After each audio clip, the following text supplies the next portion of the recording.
कल हमने hibernate start किया था, बेसिक आर्किटेक्चर बताया था, साथ में क्लिक करने के लिए ऑब्जेक्ट को प्रोग्राम बताया था। कितने लोगों ने करके देख लिया उतना? अब उसमें हमने कुछ मेथड यूज़ किए थे। मेथड अभी तक मैंने आपको कोई नहीं बताया। पहले मेथड समझते हैं, फिर उसके आगे का काम करेंगे। ऑफ सेशन इंटरफेस कल आपको बताया गया था, आपका सारा इंटरेक्शन सेशन के साथ होना है। सेशन के मेथड आपको यूज, एन एंटिटी ऑब्जेक्ट को डेटाबेस में सेव कराने के लिए इसका हमने to load an entity using its ID load get method में दो बात बताएंगे। वो क्लास जिसका ऑब्जेक्ट आपको चाहिए, वो ID जिसका यूज करके वो ऑब्जेक्ट आइडेंटिफाई किया जाए। ID सीरियलाइजेबल टाइप की होगी। Use to load an entity using its ID to load an entity using its. Same signature है दोनों मेथड का, सेम डिस्क्रिप्शन है, दोनों से एक ही काम होता है, लेकिन तरीका अलग है। Refresh to reload the state of an entity, used to reload the state of an entity. Merge is used to reattach a detached entity, is used to reattach a detached entity to a session. Continuation में लिखेंगे अभी। When a detached entity is reattached to a session, its change of state is identified and updated in the database. जो state is identified and updated in the database. अब यहाँ पर दो term समझनी पहले जरूरी है, एक होगी अटैच्ड एंटिटी, एक होगी डिटैच्ड एंटिटी। मैंने कल आपको बताया था परसिस्टेंट एंटिटी हो सकती है, ट्रांजिएंट एंटिटी हो सकती है। अगर एंटिटी ट्रांजिएंट है तो ना तो वो अटैच्ड होगी ना डिटैच्ड होगी। लेकिन अगर वो परसिस्टेंट एंटिटी है, परसिस्टेंट एंटिटी का मतलब क्या बताया था? एक ऐसा ऑब्जेक्ट जिसमें हमने डेटाबेस से डेटा लोड कराया। अब डेटाबेस से डेटा हमने किसके थ्रू लोड कराया होगा? उसमें सेशन के थ्रू। हमने सेशन से कहा कि हमें एक ऑब्जेक्ट चाहिए, सेशन ने एक ऑब्जेक्ट बनाया, उसमें डेटा रखा और वो ऑब्जेक्ट हमें दिया। ऑब्जेक्ट लेने के बाद हम सेशन क्लोज कर सकते हैं। अगर मैंने सेशन क्लोज कर दिया तो वो एंटिटी बन गई डिटैच्ड। अब हाइबरनेट उसके बारे में कुछ नहीं जानता। मैं अगर उसमें कुछ चेंज करता हूं तो हाइबरनेट को पता नहीं चलेगा। अगर मैंने ऑब्जेक्ट लेने के बाद सेशन क्लोज नहीं किया तो वो एंटिटी अटैच्ड है। अगर उसमें मैं कुछ चेंज करता हूं तो हाइबरनेट को पता चलेगा मैं क्या चेंज कर रहा हूं। उसे मैं जब ट्रांजेक्शन को कमिट करूंगा तो मुझे हाइबरनेट को कुछ बताना नहीं पड़ेगा, वो अपने आप देख लेगा कि मैंने क्या चेंज किया है, उसके अकॉर्डिंग अपडेट क्वेरी चला देगा। लेकिन अगर मेरे पास कोई डिटैच्ड एंटिटी है, अब नॉर्मली हम डिटैच्ड एंटिटीज के साथ काम ज़्यादा करेंगे। जब हम कोई एप्लीकेशन बनाएंगे तो वो डिफरेंट लेयर्स में होगी, परसिस्टेंस लेयर अलग होगी, बिजनेस लेयर अलग होगी। ऐसा भी हो सकता है कोई सर्विस लेयर भी हो। परसिस्टेंस लेयर से हमने कोई एंटिटी ली, वो बिजनेस लेयर को दे दी, सेशन खत्म कर दिया होगा। बिजनेस लेयर ने उसमें कोई चेंज किया और वो चेंज वापस डेटाबेस में हमें रिफ्लेक्ट कराना है, तो बिजनेस लेयर परसिस्टेंस लेयर को वो ऑब्जेक्ट अवेलेबल कराएगी। परसिस्टेंस लेयर एक नया सेशन बनाएगी और उस नए सेशन को वो ऑब्जेक्ट दिया जाएगा। अब नया सेशन उसके बारे में कुछ नहीं जानता कि आपने इसमें क्या चेंज किया है। वो पहले एक सेलेक्ट क्वेरी चलाएगा, डेटाबेस से डेटा लोड करेगा, आपके ऑब्जेक्ट से मैच कराएगा। अगर वो दोनों मैच नहीं होते तो वो मान लेगा आपने ऑब्जेक्ट में कुछ चेंज किया है। मर्ज नाम इसलिए कि आपकी स्टेट को जो डेटाबेस से स्टेट आई है उसके साथ मर्ज किया जाएगा, एंड देन डेटाबेस में update query. Used to remove begin transaction, is used to start a transaction, create query,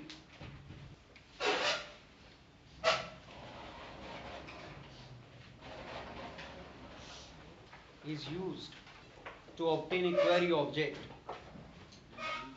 is used to obtain query object। Query object की जरूरत पड़ेगी हमें एचक्यूएल क्वेरी एग्जीक्यूट कराने के लिए, वो भी हमें सेशन से ही मिलेगा। HQL query close is used to close a session etcetera लिखेंगे। ये कुछ मेन मेथड हैं सेशन के जिनकी आपको ज़रूरत पड़ेगी। अगर आप देखें तो आपको पता चलेगा इनसे सारे बेसिक ऑपरेशन कवर हो जाते हैं। आप ऑब्जेक्ट को सेव करा सकते हैं, आईडी के बेस पे लोड करा सकते हैं, उसकी स्टेट को रिफ्रेश करा सकते हैं। ऑब्जेक्ट में अगर आपने कोई चेंज किया तो उसे डेटाबेस में अपडेट करा सकते हैं, रिमूव करा सकते हैं, ट्रांजेक्शन को स्टार्ट करा सकते हैं, क्वेरी ऑब्जेक्ट ऑब्टेन कर सकते हैं, सेशन को क्लोज कर सकते हैं। अब यहाँ पर दो मेथड को लेके कन्फ्यूजन है, गेट एंड लोड। दोनों का सिग्नेचर एक जैसा है, दोनों का डिस्क्रिप्शन एक जैसा है। इनकी वजह से बहुत सारे प्रोजेक्ट्स में गलतियां होती हैं। इंटरव्यू में भी इनसे रिलेटेड क्वेश्चन पूछा जाता है कि गेट एंड लोड मेथड में क्या डिफरेंस है। कब आप गेट यूज करेंगे, कब आप लोड यूज करेंगे। लिखेंगे आगे difference between get and load. Hibernate support two strategies for loading objects from the database. Eager loading, eager loading, lazy loading, दोनों में क्या फ़र्क है? नाम से फ़र्क समझ में पता चल जाना चाहिए। ईगर लोडिंग का मतलब है अगर मैं हाइबरनेट से कोई ऑब्जेक्ट मांगता हूँ तो उस ऑब्जेक्ट की स्टेट और उसके रिलेशन, अब यहाँ पर दो टर्म आपको समझनी है। स्टेट का मतलब होता है ऑब्जेक्ट के डेटा मेंबर की वैल्यू। मान लीजिए मेरे पास ईएमपी नाम का एक ऑब्जेक्ट है जिसमें ID, name, job, salary data members हैं, तो वो डेटा मेंबर्स की वैल्यू हो गई उसकी स्टेट। अगर मेरे पास कोई दूसरा ऑब्जेक्ट है, लेट्स से डिपार्टमेंट, और उसका एम्प्लॉय के साथ मैंने एक रिलेशन बना दिया, एम्प्लॉय हैज़ डिपार्टमेंट, वो रिलेशन हो गया। मैं अगर ईएमपी ऑब्जेक्ट मांगता हूं और हाइबरनेट एम्प्लॉय की स्टेट और डिपार्टमेंट ऑब्जेक्ट दोनों लोड करा ले, वो ईगर लोडिंग होगी। अगर डिपार्टमेंट के साथ कोई दूसरी चीज़ जुड़ी हुई है उसे भी लोड करा ले, वो ईगर लोडिंग है। यानी कि एक मैं ऑब्जेक्ट मांगू, पूरा ग्राफ लोड हो जाए, उस ऑब्जेक्ट से रिलेटेड सारी चीज़ लोड हो जाए। लेजी लोडिंग का मतलब है जब मैं ऑब्जेक्ट मांगू कुछ भी लोड ना हो। जब आप वास्तव में किसी ऑब्जेक्ट को यूज़ करें तो वो ऑब्जेक्ट लोड हो, केवल उतनी चीज लोड हो जितनी चीज आप यूज कर रहे हैं। मीन्स एक में हम पहले ही सारी चीज लोड कर ले रहे हैं, पता नहीं आपको कौन सी चीज की जरूरत पड़ेगी। दूसरे में हम as and when needed basis पे लोड करेंगे। In case of eager loading, state and relation of the entity are loaded, state and relation of the entity are loaded from the database. Entity is requested from the session, the entity is requested from a get method provides the implementation of eager loading। जो method के नाम हैं उनसे आप strategy को link कर सकते हैं। गेट में ई आता है, ईगर में ई आता है, दोनों को लिंक कर सकते हैं। लेजी और लोड दोनों में एल है, लिंक कर सकते हैं, तो हमेशा याद रहेगा। लोड का मतलब लेजी लोडिंग, गेट का मतलब ईगर लोडिंग, तो कभी कंफ्यूजन नहीं होगा। लिखेंगे कंटिन्यूएशन में अभी। Entities are eager loaded, entities are eager loaded when they are to be used in detached mode। entities are eager loaded when they are to be used in detached mode। पहली बार देखने में लगता है कि eager loading approach बेकार है, हम कोई एक ऑब्जेक्ट मांग रहे हैं और आप पूरा ग्राफ लोड कर ले रहे हैं, लेकिन ये अप्रोच ज़्यादा यूज होती है। कारण हम डिफरेंट लेयर्स में काम करते हैं। जो लेयर लोड कर रही है वो ये नहीं जानती कि कितनी चीज़ यूज़ होगी, यूज़ करने वाली पार्टी अलग है कोई, उसे सब कुछ अवेलेबल कराना पड़ेगा। बिजनेस कंपोनेंट है, मीन्स एक्शन है या कंट्रोलर है, वेब एप्लीकेशन हम बना रहे हैं स्टर्ट्स या स्प्रिंग में किसी में भी, तो उस एक्शन को या कंट्रोलर को कोई ऑब्जेक्ट चाहिए, वो किसी डाव से गएगा। अब डाव हाइबरनेट के साथ इंटरेक्ट करेगा, डाव ऑब्जेक्ट लोड करेगा, डाव को नहीं पता इस ऑब्जेक्ट की कितनी चीज़ यूज़ करने वाली है। अगर कुछ भी यूज़ किया जा सकता है तो क्या करना चाहिए, सब कुछ अवेलेबल कराना पड़ेगा। हमें नहीं पता क्या यूज़ होना है। आपने रामायण की स्टोरी सुनी होगी, हनुमान जी को संजीवनी बूटी लेने भेजा गया था, अब उसे नहीं पता था संजीवनी बूटी कौन सी है। क्या किया उसने, पूरा पहाड़ उठा लाया, वो ईगर लोडिंग थी। जो ज़रूरत हो अब अपने आप यूज़ कर लो, मुझे नहीं पता चला मैं एक कोई उखाड़ के लाता पेड़, आप कहते ये नहीं है, फिर लाता फिर कहते ये नहीं है। क्या किया उसने, एक बार में झंझट खत्म कर दिया। ऐसा क्यों हुआ, क्योंकि जो लाने वाला था वो पार्टी अलग थी और जो यूज़ करने वाला था वो पार्टी अलग थी। लाने वाले को नहीं पता था कौन सी चीज़ यूज़ होनी है। कुल सेम सिचुएशन सॉफ्टवेयर में होगी। जो परसिस्टेंस लेयर होगी जहाँ डाव बनेगा वो हाइबरनेट से डेटा लोड कराएगा, तो उसे यूज़ करने वाले बिजनेस कंपोनेंट होंगे। डाव को पता ही नहीं होगा बिजनेस कंपोनेंट को किस चीज़ की ज़रूरत है। सेशन क्लोज हो जाएगा, सेशन क्लोज हो गया फिर हम कुछ लोड नहीं करा पाएंगे। ऐसे ही सब कुछ लोड करके सामने वाली पार्टी को देंगे ताकि उसे जगह। Following diagram describes eager loading. जब आप गेट मेथड कॉल करेंगे, जो भी आप आईडी देंगे उस आईडी का यूज़ करके डेटाबेस से सब कुछ लोड करा लिया जाएगा, ऑब्जेक्ट बनाया जाएगा, उसमें वो सारे कंटेंट रखे जाएंगे और उसका रेफरेंस आपको दे दिया जाएगा। उसके बाद आप सेशन क्लोज कर दें तो भी ऑब्जेक्ट का रेफरेंस आपके पास है। अब आप उसका डेटा यूज़ कर सकते हैं, उसमें चेंज करना चाहें चेंज कर सकते हैं। ये डिटैच्ड एंटिटी हो गई 1.4 स्टेप के बाद। 1.4 से पहले तक वो अटैच्ड एंटिटी थी। State and relations of the entity are fetched, पता चलेगा आपको जब एचक्यूएल पढ़ेंगे तब आएगा क्राइटेरिया। हो गया, लिखेंगे आगे अब। In lazy loading, state and relation of the entity are loaded only when they are actually used, only when they are actually used, full stop के बाद लिखेंगे, when the entity is requested, simply a proxy is created and returned, simply proxy is created and returned by the session, no database query is executed. Load method provides the implementation of this approach. Load method provides the implementation of this approach. Lazy loading is used only when an entity is to be used only in attached mode, is to be used only in attached mode. मैं जिस session से वो load कराए वो session हमें close ना करना हो, उस सेशन के बाहर उसे कभी यूज ना करना हो, तो ये किया जा सकता है. लेकिन ये following diagram describes the working of lazy loading.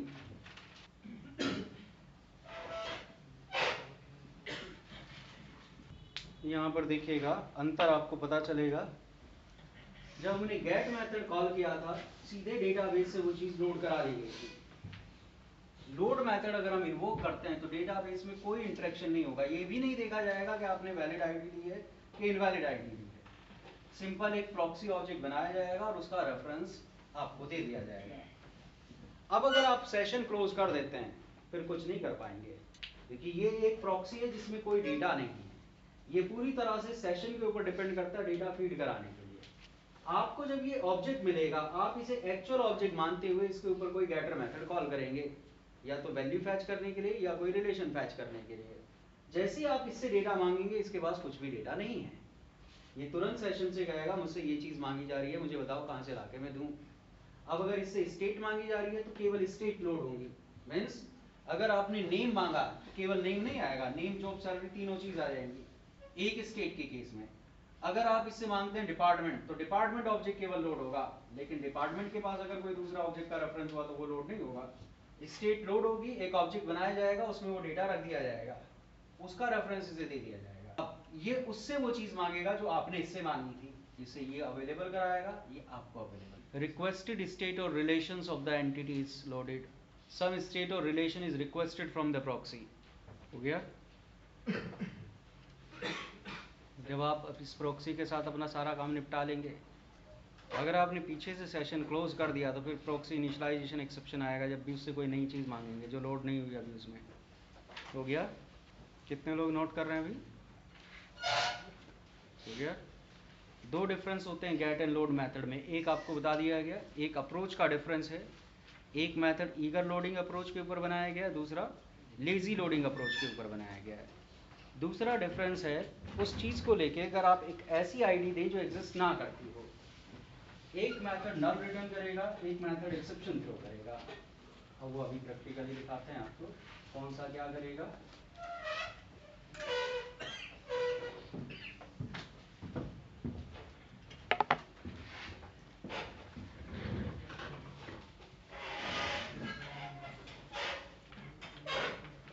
कल हमने ये एक प्रोजेक्ट बनाया था, इसमें बेसिक सेटअप कर दिया था, साथ में सेव करने का एक प्रोग्राम बनाया था. अब इसमें पहले लोड करने के लिए एक प्रोग्राम बनाते हैं. ये हमने एक छोटा सा प्रोग्राम बनाया. पहले यूज़र से आईडी मांगी, सेशन ऑब्जेक्ट बनाया, गेट मेथड कॉल किया, क्लास का टाइप बताया, आईडी बताई. गेट मेथड किस तरह की अप्रोच के ऊपर बेस्ड है? Eager loading. यानी कि यहाँ पर क्वेरी चल जाएगी. अब ये पता लगाने के लिए क्वेरी चल रही है कि नहीं चल रही है, हमने कॉन्फ़िगरेशन फाइल में सो एसक्यूएल ट्रू किया हुआ है. हमने यहाँ पर एक मैसेज प्रिंट कराया, इसके तुरंत बाद एक मैसेज प्रिंट कराया, उसके बाद सेशन को क्लोज कर दिया, देन स्टेट प्रिंट कराई. अब देखते हैं क्या होता है. कल हमने दो ऑब्जेक्ट ऐड कराए थे, आईडी रही होगी 1 2. पहला हमने दिया, इसने मैसेज प्रिंट किया loading object using ID 1. Then ये क्वेरी इसने एग्जीक्यूट कराई, object loaded, state of loaded object is this. A और बी करके दो ऑब्जेक्ट लोड कराए थे. अगर मैं दूसरी बार चलाऊँ इसे, क्या ऐसा कोई ऑब्जेक्ट होगा? क्या रिटर्न किया यहाँ पर? उसने रिटर्न किया नल. जब हमने उसके ऊपर गेट मेथड कॉल किए तो नल पॉइंटर एक्सेप्शन आया. यही काम दूसरे मेथड के साथ करके देखते हैं. यहाँ पर इसकी जगह हमने लिख दिया, क्या बताया इसने? Lazy initialization exception could not initialize proxy no session. अब ऐसा क्यों बताया, बता सकते हैं?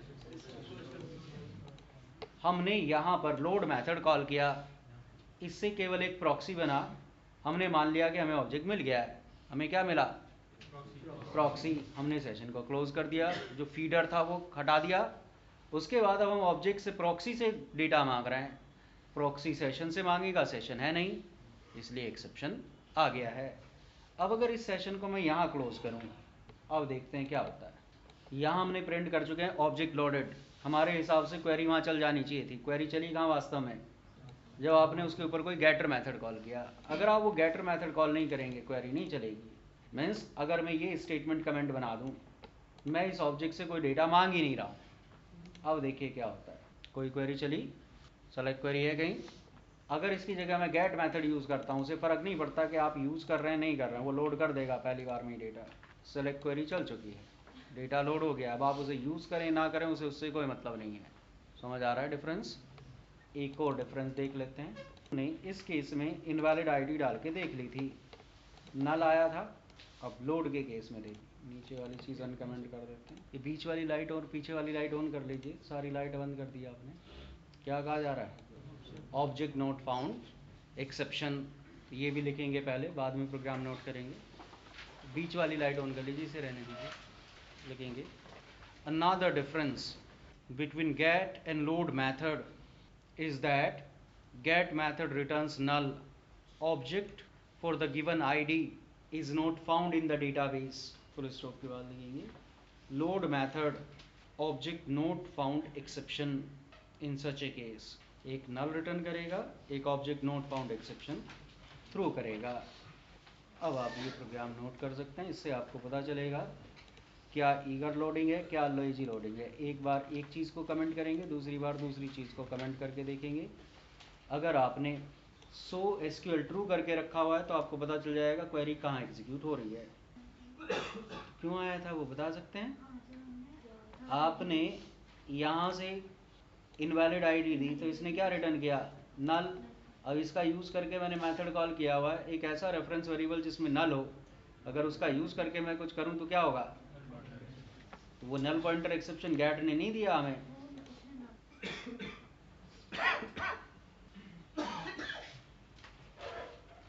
हो गया? यहाँ पर अगर आप देखें तो हमें ये पता चल गया आईडी का यूज़ करके हम ऑब्जेक्ट को कैसे लोड करेंगे।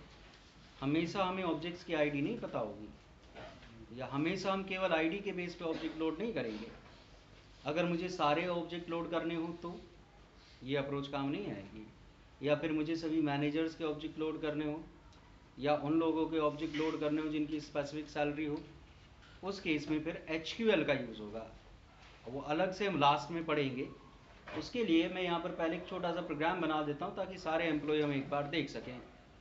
सेशन इंटरफेस हमें एक मेथड देता है क्रिएट क्वेरी। इससे हमें एक क्वेरी ऑब्जेक्ट मिलता है। क्वेरी ऑब्जेक्ट एचक्यूएल क्वेरी एग्जीक्यूट कराने की फैसिलिटी देता है। यहाँ पर हमें क्वेरी पास करनी होगी। ये क्वेरी एसक्यूएल क्वेरी नहीं है, ये है एचक्यूएल क्वेरी। एचक्यूएल है हाइबरनेट क्वेरी लैंग्वेज। वो एक ऑब्जेक्ट बेस्ड लैंग्वेज है जिसमें ऑब्जेक्ट्स के ऊपर क्वेरी चलाई जाती है। तो यहाँ पर लिखा गया फ्रॉम ईएमपी। ये ईएमपी क्लास का नाम है, इसका टेबल से कोई लेना देना नहीं है। यहाँ एज साइलेंट है, एज ई। इसका मतलब है ईएमपी क्लास के सारे ऑब्जेक्ट हमें चाहिए एज ई। अगर हमें कंडीशन लगानी होगी तो फिर ई यूज़ होगा, नहीं तो अभी इसका कोई यूज़ नहीं है।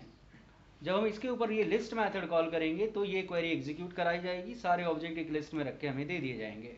उसके बाद सिंपल हमने लिस्ट से वो ऑब्जेक्ट फैच किए हैं। अब देखिएगा, दो ऑब्जेक्ट थे, दोनों आ गए। अब कल को अगर हम 10 ऑब्जेक्ट और ऐड कर लेंगे तो बात समझ आ रही है? पूरी एक क्लास लगेगी हमारी एचक्यूएल के ऊपर, तब ये सारे सिंटेक्स सीखेंगे। अभी हम सारे ऑब्जेक्ट देख सकें उसके लिए मैंने ये छोटा सा प्रोग्राम बनाया है। सब कुछ लगेगा, आगे पढ़ेंगे आप। ठीक है? यहाँ तक आपको दो चीज़ पता चल गई, सेव कैसे करेंगे, ऑब्जेक्ट्स को लोड कैसे कराएंगे, आईडी के बेस पे कैसे लोड करेंगे, सभी ऑब्जेक्ट्स को कैसे लोड कराएंगे। अब बात आती है अपडेशन की। अपडेशन आप दो तरह से कर सकते हैं, कनेक्टेड मोड में, एक डिसकनेक्टेड मोड में। मीन्स अटैच्ड एंटिटी है अलग तरह से अपडेशन होगा, डिटैच्ड एंटिटी है तो अलग तरह से अपडेशन होगा। अब दो अलग अलग प्रोग्राम बना के आपको दिखाता हूँ कि अटैच्ड मोड में क्या अपडेशन होगा और डिटैच्ड मोड में कैसे अपडेशन होगा। पहले यहाँ पर देखिएगा, पहले हमने इसे भी क्लोज करा देते हैं। यूज़र से एक आईडी ली, उस आईडी का यूज़ करके एक ऑब्जेक्ट लोड कराया, उस ऑब्जेक्ट की करंट स्टेट क्या है वो पहले डिस्प्ले करा दी। फिर यूज़र से नया नाम, जॉब और सैलरी ली। अब उन्हें हमें चेंज करना था। हमने सेशन अभी क्लोज नहीं किया हुआ था, यानी कि एंटिटी कैसी है, अटैच्ड। आपको बताया है अगर हम अटैच्ड एंटिटी में कोई चेंज करते हैं तो सेशन उसे अपने आप डेटाबेस में अपडेट करा देगा, क्योंकि उसे पता उसने क्या लोड किया था। जब भी हम कोई सेटर मेथड कॉल करेंगे तो उस फ्लैग को डर्टी मार्क कर लेगा। जब हम ट्रांजेक्शन कमिट करेंगे तो जो भी डर्टी फील्ड है उनके अकॉर्डिंग अपडेट क्वेरी चला देगा। तो यहाँ पर हमने एक ट्रांजेक्शन स्टार्ट किया और उसके अंदर 3 सेटर मेथड कॉल कर दिए, तीनों फील्ड को हमने डर्टी मार्क करा दिया। जब हम इस ट्रांजेक्शन को कमिट करेंगे वो अपने आप क्वेरी चलाएगा जिसमें इन तीनों फील्ड को अपडेट करा देगा डेटाबेस में। तो केवल 2 क्वेरी यहाँ चलेंगी, यहाँ पर सेलेक्ट क्वेरी चली और यहाँ पर अपडेट क्वेरी चली। आईडी बताई हमने 1। अब इसमें हमने इनिशियली उल्टी सीधी वैल्यू डाली हुई थी, अब कुछ मीनिंगफुल वैल्यू डाल देते हैं। Let's say set name equal this, job equal this, salary equal this, where ID equal. अपने आप उसने क्वेरी बना ली। अब आप देखना चाहें कि कुछ चेंज हुआ है कि नहीं हुआ है, ये हमने प्रोग्राम बनाया था, बात समझ आ गई। अब यही काम अगर हमें डिटेल्ड मोड में करना हो, उसके लिए पहले एक नेक्स्ट लेयर बना देता हूँ। पहले मैं नोट कर देता हूँ, बाद में नोट करेंगे इकट्ठा। हमने यहाँ पर एक क्लास बनाई EMP DAO। अब यहाँ पर देखिएगा हम अपने किसी बिजनेस कंपोनेंट से इस मेथड को कॉल कराएंगे। ये मेथड एक सेशन बनाएगा, उससे एक ऑब्जेक्ट लोड कराएगा, सेशन को क्लोज करेगा, ऑब्जेक्ट को रिटर्न कर देगा। एंटिटी कैसी हो जाएगी, हाइबरनेट इसके बारे में कुछ नहीं जानता, उसने सिर्फ लोड करके आपको दे दिया। अब इसमें आप क्या चेंज करते हैं उसे नहीं पता चलेगा। अब वो चेंज मुझे इसमें रिफ्लेक्ट कराने हैं, हमने एक और मेथड बनाया। आपको बताया गया था एक डिटेल्ड एंटिटी को दोबारा से किसी सेशन के साथ अटैच करने के लिए मर्ज मेथड का यूज़ करेंगे। ये नया सेशन इस ऑब्जेक्ट के बारे में कुछ नहीं जानता। जब आपने इसके ऊपर मर्ज मेथड कॉल किया तो पहले एक सेलेक्ट क्वेरी चलाएगा, उस सेलेक्ट क्वेरी से जो डेटा आएगा उसे ऑब्जेक्ट की स्टेट से मैच कराएगा, देन उसके अकॉर्डिंग अपडेट क्वेरी चलाएगा। अब इसे टेस्ट करने के लिए हाइबरनेट का कोई इंटरेक्शन नहीं है। यहाँ पर डाउ से एक ऑब्जेक्ट लिया, पहले की तरह से उसकी स्टेट प्रिंट कराई, यूज़र से नई डिटेल्स ली, सीधे ऑब्जेक्ट में सेट कर दी। अब हमें पता है हमने क्या बदला है, क्या हाइबरनेट जानता है। अब हमने यहाँ पर डाउ को ये ऑब्जेक्ट दे दिया, उससे कहा चेंज कराओ डेटाबेस में जो भी हमने चेंज किया है। पिछली बार कितनी क्वेरी चली थी, 2। एक क्वेरी चली थी जब हमने ऑब्जेक्ट फैच कराया था, एक क्वेरी चली थी जब हमने चेंज कराया था। अब की बार एक क्वेरी यहाँ चलेगी जब ऑब्जेक्ट को फैच कराया जाएगा। उसके बाद जब हम अपडेट कराएंगे एक सेलेक्ट क्वेरी यहाँ पर चलेगी एंड देन एक अपडेट क्वेरी चलेगी, 3 क्वेरी चलेंगी। एक सेलेक्ट क्वेरी चल चुकी है, जो एग्जिस्टिंग स्टेट थी वो लोड हो गई, हमने प्रिंट करा दी। अब हमने जब हम अपडेट करने गए पहले एक सेलेक्ट क्वेरी चली, देन अपडेट क्वेरी चली। बात समझ आ रही है। अगर डिटेल्ड एंटिटी होगी तो मर्ज मेथड का यूज़ करेंगे, उसमें पहले सेलेक्ट क्वेरी चलेगी तब अपडेट क्वेरी चलेगी। अगर अटैच्ड एंटिटी है तो सीधे ट्रांजेक्शन के अंदर सेटर मेथड कॉल कर देंगे, हाइबरनेट अपने आप पहचान लेगा आपने क्या चेंज किया है एंड देन उन्हें रिफ्लेक्ट करा देगा। हो गया। इसमें कुछ कोड सेम है जो पहले था, ये सारा कोड सेम है, यहाँ से चीज़ें बदली हैं और ये लाइन बदली हुई है। ये यहाँ पर ये कॉमन कोड है। करंट स्टेट लिख के डैश डैश लगा लो, फिर आखिरी लाइन लिख लो INT सेल, पुराने में से नोट कर लेना, काम आसान हो जाएगा। डाउ से हम EMP ऑब्जेक्ट रिटर्न कर रहे हैं, यहाँ टाइप कास्टिंग की जरूरत नहीं।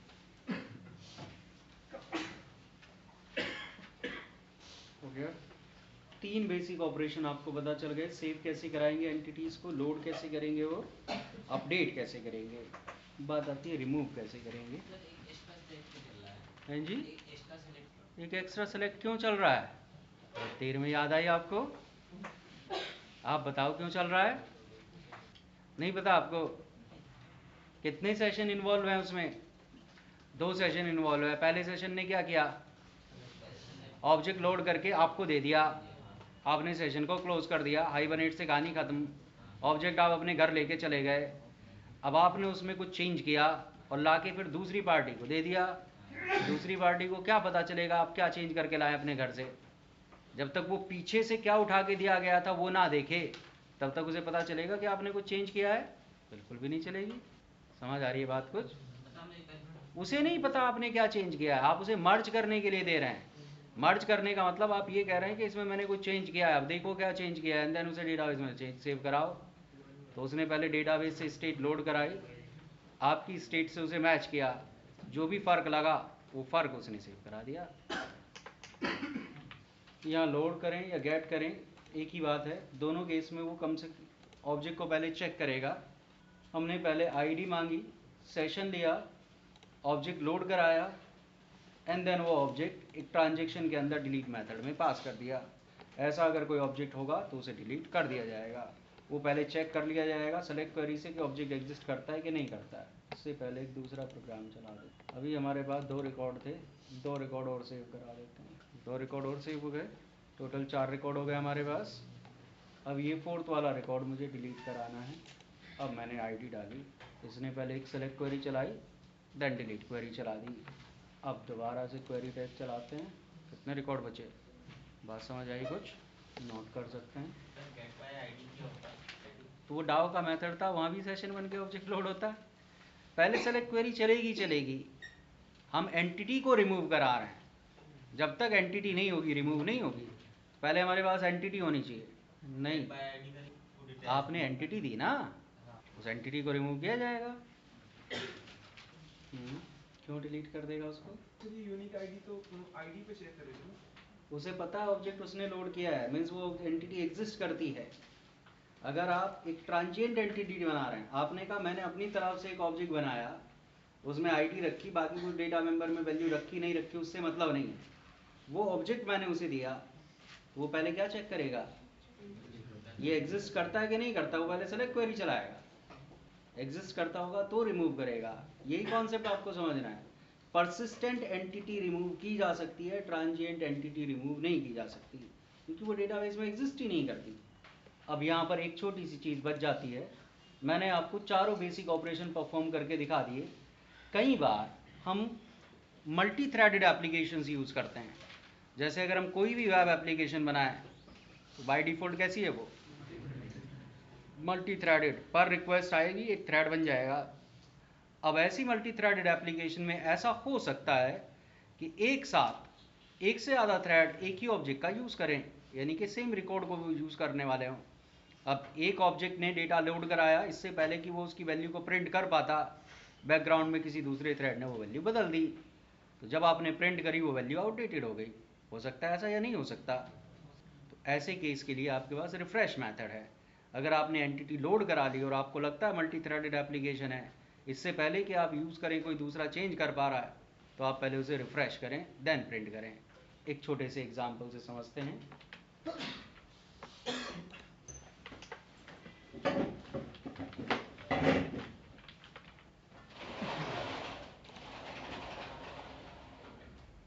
यहाँ पर देखिएगा, आपको इतना पता है कोई भी प्रोग्राम जब हम स्टार्ट करते हैं तो मेन थ्रेड स्टार्ट होता है।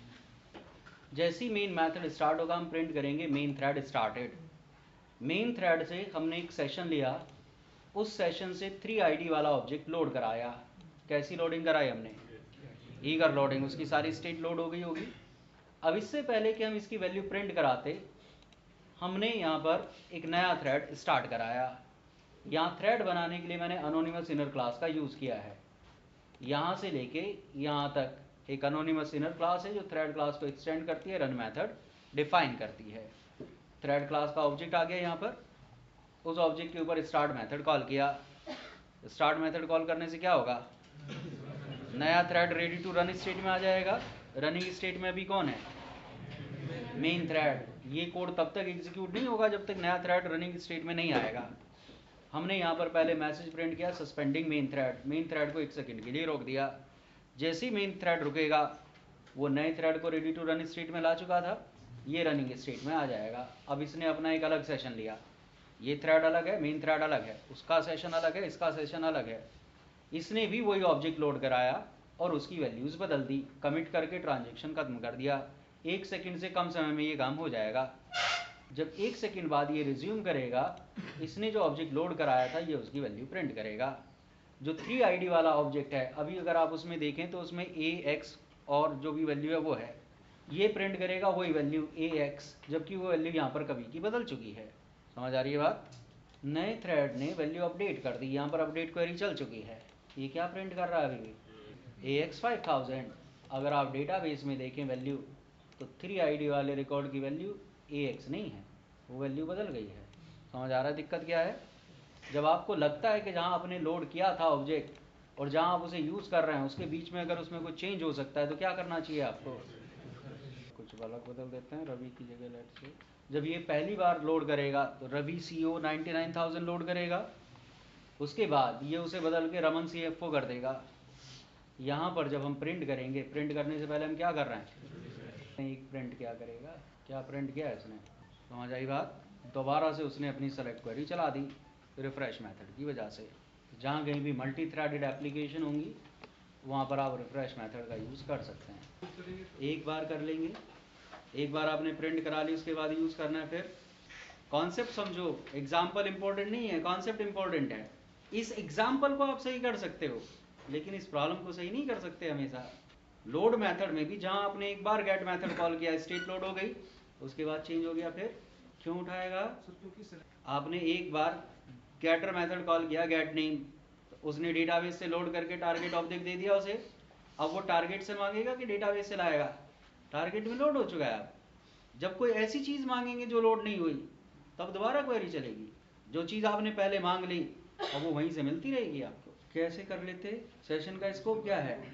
ट्रांजेक्शन, दो अलग अलग ट्रांजेक्शन है तो दो अलग अलग सेशन होंगे, फिर तो आप बिल्कुल ही गड़बड़ कर रहे हैं। अरे भैया मेन इस पर्टिकुलर एग्जाम्पल को क्यों देख रहे हो? दो अलग अलग सर्वलेट मान लो या दो अलग अलग एक्शन मान लो, एक लोड करा रहा है दूसरा चेंज करा रहा है। अब बताओ कैसे शेयर करोगे? एक ही सेशन शेयर करोगे दोनों में? कॉन्सेप्ट इंपॉर्टेंट होता है, सिचुएशंस आएंगी आपके सामने, इसलिए ये चीज़ बताई जा रही है आपको।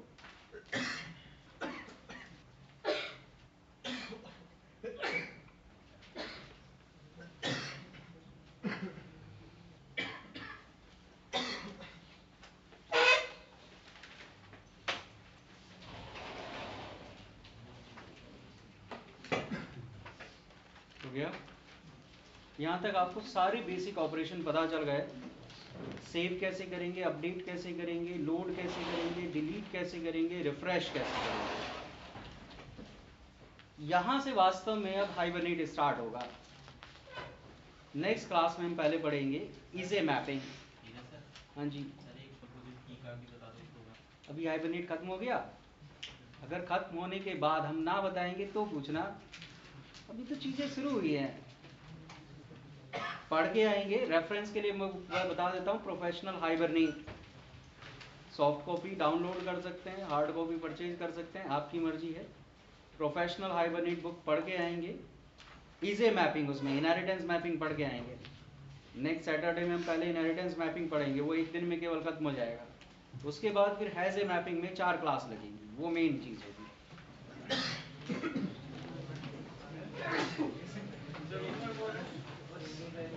नाम से मिल जाएगी, एक ही किताब आती है प्रोफेशनल हाइबरनेट नाम से।